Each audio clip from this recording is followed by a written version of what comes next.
తోడబుట్టిన సొంత చెల్లెలు వైఎస్ షర్మిలకే గౌరవం ఇవ్వలేనివాడు అర్జునుడు ఎలా అవుతాడు అని జనసేన అధినేత పవన్ కళ్యాణ్ సీఎం జగన్ పై నిప్పులు చెరిగారు.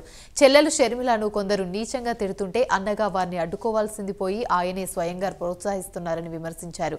ఇలాంటి వ్యక్తి మన ఇంట్లో ఆడపడుచులకు గౌరవం ఇస్తాడా అని ప్రశ్నించారు. జగన్ బాధ వర్ణనాతీతం. ఆయన్ని అందరూ ఇబ్బంది పెట్టేస్తున్నట్టు ఆయన ఒక అర్జునుడిలాగా మేమంతా కౌరవుల్లాగా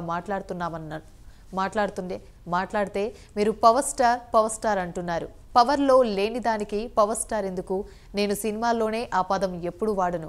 నన్ను ప్రజల మనిషి అంటేనే ఇష్టపడతానని ఆయన అన్నారు.